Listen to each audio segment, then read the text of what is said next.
Hello, it's Griff, and I'm in Humboldt Redwood State Park and Lollencock Ancestral Land, and they still live here. They're the original stewards of this beautiful place because this place has always been, well, at least in the last time immemorial, thousands of years, has always had a human component interacting with it. And we're going to talk about one of those, okay? And it's also the really cool animal homes that are listed in the title of this video. So we are gonna get started with a quick check it out. Yes, this ain't a green screen. Green screens don't get this cool, sorry. This is the real deal. This is the real old growth redwood forest. And the reason why the animal home we're gonna look at is rare is because old growth redwood forests are rare. Old growth redwood forests are rare. Old growth forests are rare in the United States, okay? So an old growth forest has had lots of time to accumulate, to create, to make some very cool habitat. So I'm gonna show you one, but I need some help from my lantern. And we are going to check this out. Look at this tree is still alive. Go up, up, up, up, up, up, up, up. It's got green leaves, it's still alive, but bum, dum, dum, dum. Bum, ba-dum, dum, dum. It's hollow. Wee, wee, wee, wee. Can you guys see that? It's hollow inside. Now this isn't a very big one. This is just one that's got cell reception. Well, that's in cell reception range. So this is called a Goosepen tree because when the original colonizers came here, they, I'm gonna leave this in there. They used to put their like chickens and geese and turkeys in there, and they build a little gate over the front, and they would do that. And I think it's probably a good idea.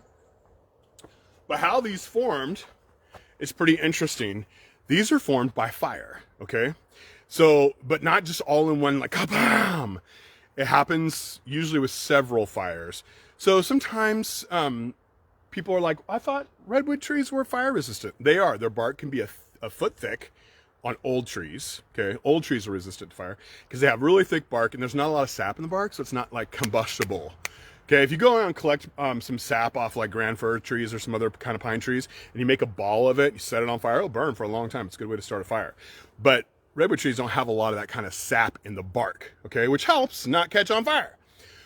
But sometimes the tree next to it will fall and skin off the bark, or a reiteration like a big branch will fall out and skin off some bark.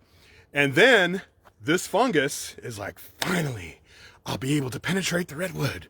And it's called Perea sequoia, also known as brown heart rot.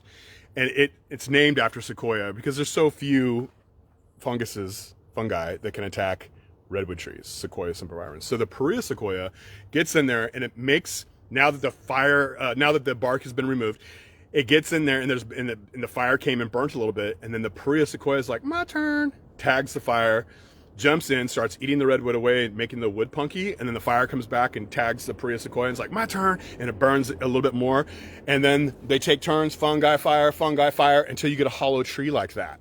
And that takes a long time and has to be a big tree, okay?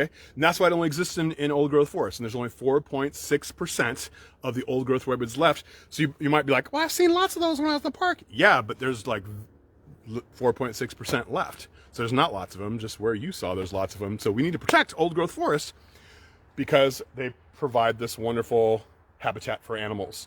And you're like, what animals? Well, let's get to that. So sometimes there's these things that live in there. And these things are not related to rodents. They're actually way more closely related to primates. Do you know what it is? Give you a hint. These are its fingers. So it flies with a hand wing, Chiroptera, hand wing. It's a bat, and we have lots of bats here. Humboldt Redwood State Park is batalicious. We got lots of bats. And there's lots of super cool biologists doing studies here. Maybe we could interview one like Ted Weller, I think his name is, and learn more about the bats in the park. But don't buy these. This was a gift, and this is a real bat, so I think they probably like went to some other country with less environmental regulations and gassed a cave and then put the bats in here. So if you want to get bat replica, bone replicas, get it from Acorn Naturalist, okay? So we have a lot of different kinds of bats here, and some bats will have like maternal roosting colonies in there. So imagine like at night, like in the evening, just a swarm of bats coming out of there and like swarming around. How cool would that be? You know what else lives in there in this awesome habitat? This thing, and you're like, man, this dude's got bones. I got bones. So this is a small black bear. And unfortunately for it, it didn't evolve with cars, okay? So car to a wild animal is like a hollow rock speeding across the ground at 65 miles per hour. They didn't evolve to deal with this. And at night, it becomes a falling star, but one that's going across the land at 65 miles per hour. So a lot of times they don't know to get out of the way, and this one didn't, got hit, but I got its skull. And black bears love to live in goosepen trees and hollow redwood trees. And used to be grizzly bears here, but after all the grizzly bears were shot, like before 1922, when you take out grizzly bears, black bears move in. Like when you take out wolves, coyotes move in. Okay, so these are really good things to think about before you just go, putting bullets in your gun, shooting everything. So black bears will live in those. So if you go off the trail here in this park, you probably get poison oak. If a ranger sees you, you're gonna get talked to because you're smashing all the plants. But also, if you find one of these trees way off the trail, chances are there's bats trying to raise their babies, there's bears trying to raise their babies, and you're just being impolite. Okay. Also, there's a really cool bird. There's a really cool bird called the Vox's swift, and they pretty much do everything flying. Okay. So they are up in the air all the time. I wouldn't be surprised if they eventually evolved to not have feet and just stayed in the air all the time. Maybe that's an exaggeration, but they're super cool. And they fly around, and in the sky, they look like their wings are flapping like this. So you know how most birds look like this, but if you see a Vox's swift, you see a little bird that looks like a swallow in the sky, and it's going like that, it's probably a Vox's swift. Super cool. And they like to live in these. Now they come in at night. So can you imagine the bear waking up and coming out into this and just being like, oh, and then bats coming all by their head because the bats are coming out at night too to eat all the mosquitoes.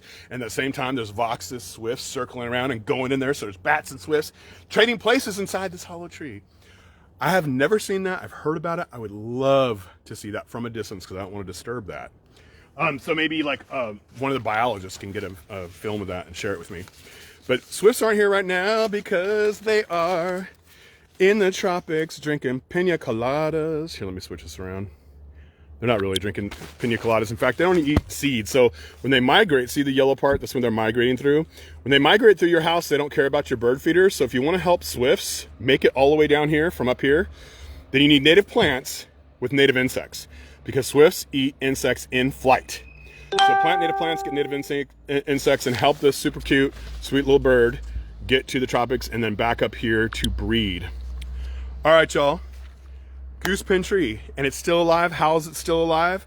Because inside of the tree, the wood, okay, the water conducting tissue, it dies and it stops functioning, other than just taking up some water here and there.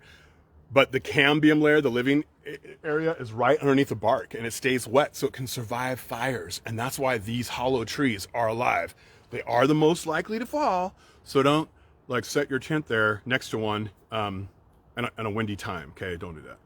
And also look for widowmakers up in the trees because we want you to be safe. Now, if you have any questions about cool wildlife habitat, redwood facts, our team, me, Erica, Natalia, Ryan, we could take pictures and write a short caption about it. We can do live videos about it. We can do them in English and Spanish. Let me know if you have a topic in the comments that you'd like us to talk about. We'll be happy to address it.